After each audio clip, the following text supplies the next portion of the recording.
Hello and welcome back to the English Learning Podcast. I'm your host, Henry, and as always, I'm joined by my amazing co-host, Sarah. Hey, Sarah. Hey, Henry. Hello, everyone. We're so excited to have you here today. If you're learning English and want to speak fluently, then this episode is for you. That's right. Speaking fluent English is a goal for so many learners, but it often feels like an impossible challenge.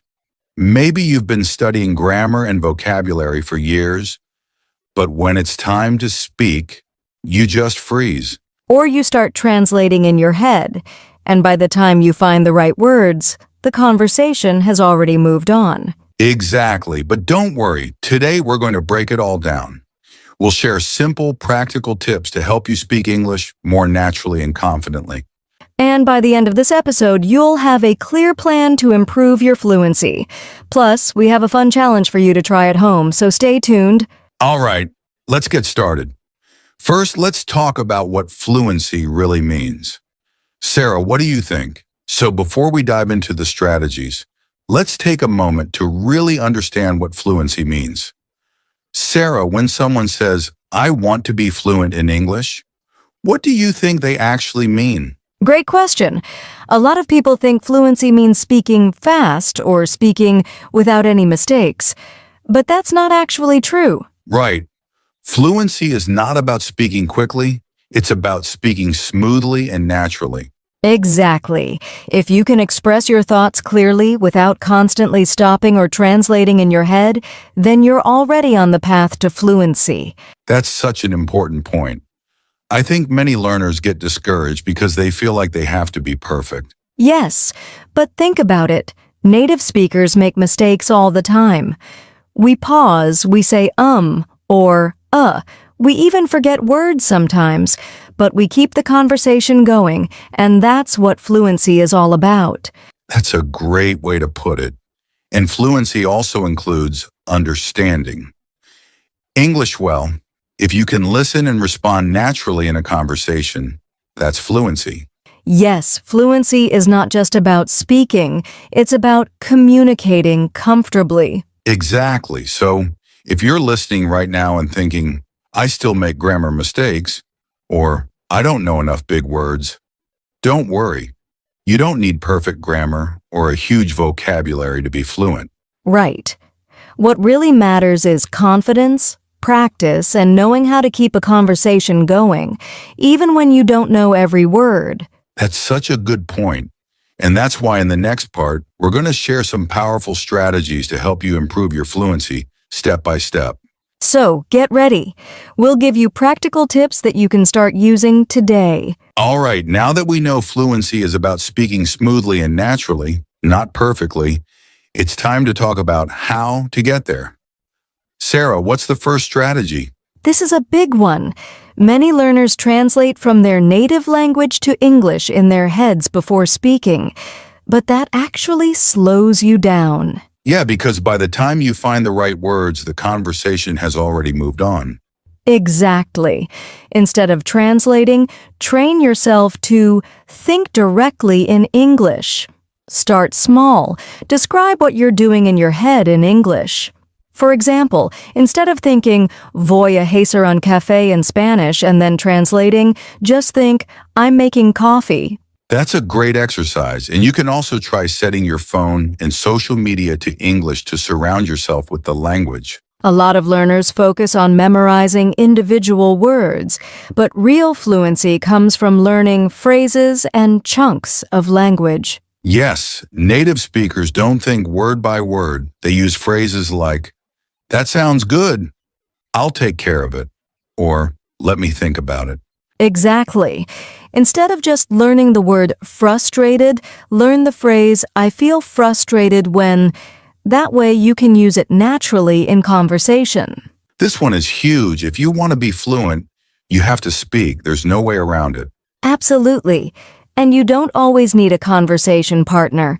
You can practice speaking alone, describe your day, talk about your plans, or even record yourself speaking and listen back. Oh, and one of my favorite techniques is shadowing. You listen to a native speaker, maybe from a podcast or a YouTube video, and repeat what they say exactly as they say it. Yes, it helps improve pronunciation, rhythm, and confidence. And if you can, find a language partner or join an online speaking group. Speaking of pronunciation, this is another key to fluency. Sarah, what's the best way to improve pronunciation? One of the best ways is to listen carefully to native speakers. Pay attention to how they stress words and connect sounds, and don't be afraid to mimic them. Yes, it's like learning a song. You listen, repeat, and practice until it sounds natural. Also, try recording yourself speaking English. Sometimes we don't notice our pronunciation mistakes until we hear ourselves. Okay, this is a big one. Many learners are afraid to speak because they don't want to make mistakes. Yes, but guess what? Making mistakes is actually a good thing. It means you're learning and improving. Exactly. Think about how children learn languages. They make tons of mistakes, but they keep talking and learning. That's how we should approach English. So, don't be afraid. Speak confidently even if you're not perfect. The more you practice, the better you'll get. Here's a simple but powerful rule. The more you listen, the easier it becomes to speak.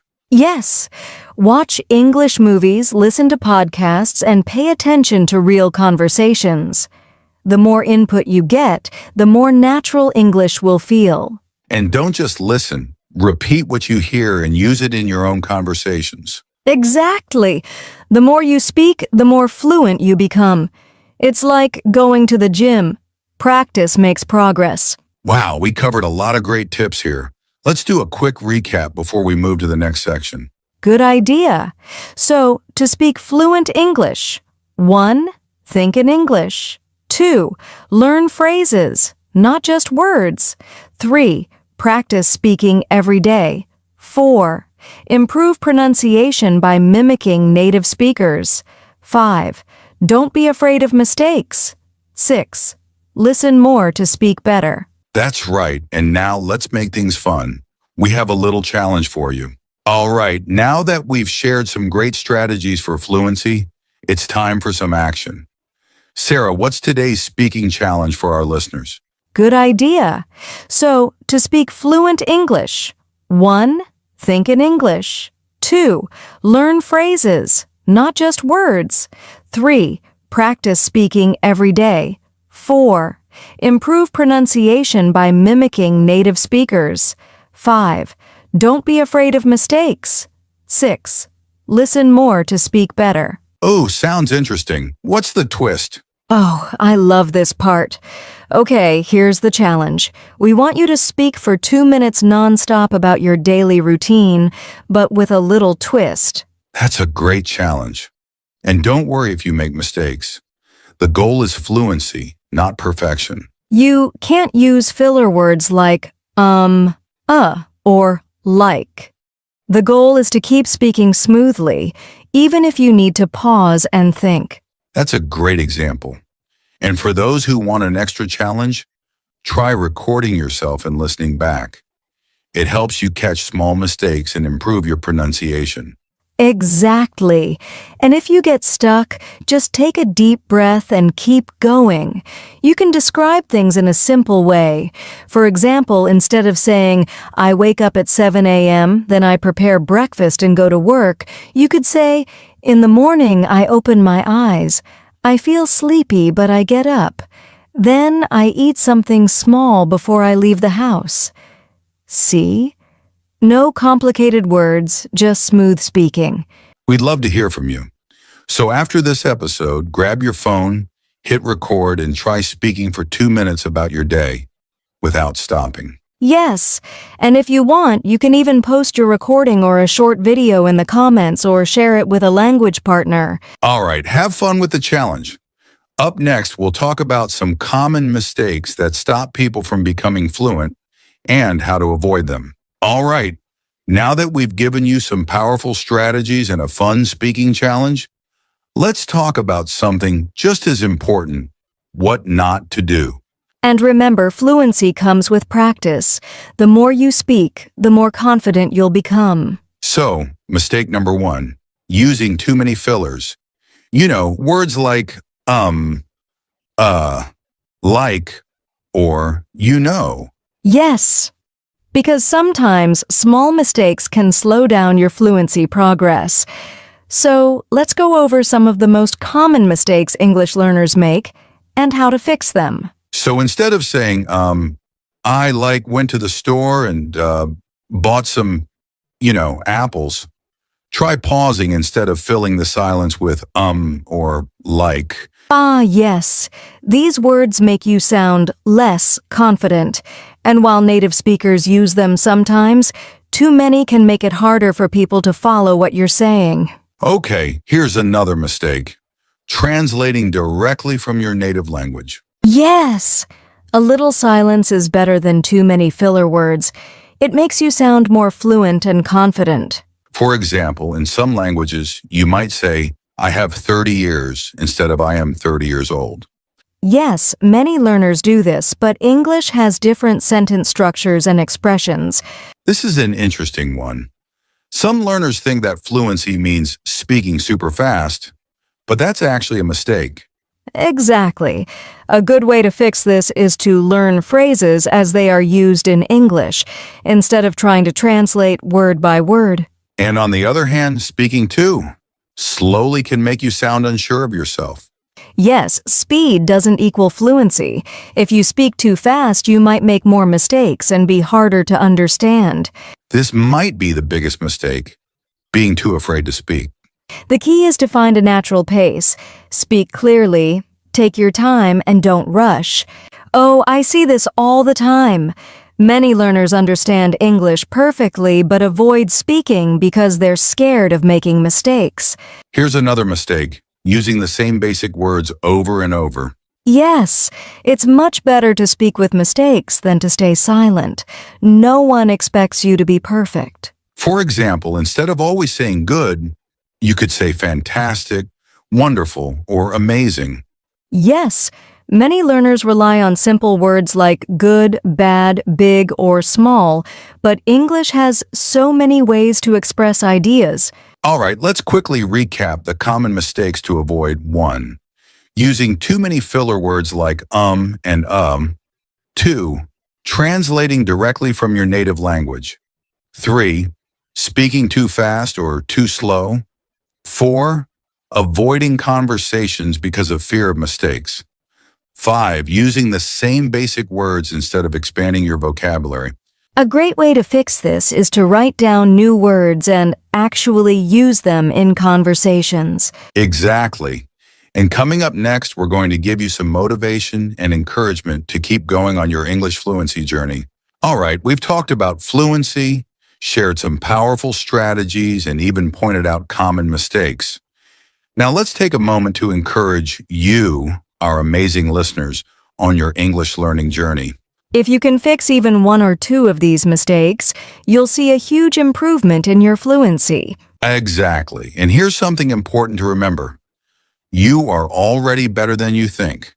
If you've listened to this episode and understood most of it, guess what? You're making progress. Yes, learning a language is a long journey, and sometimes it can feel frustrating.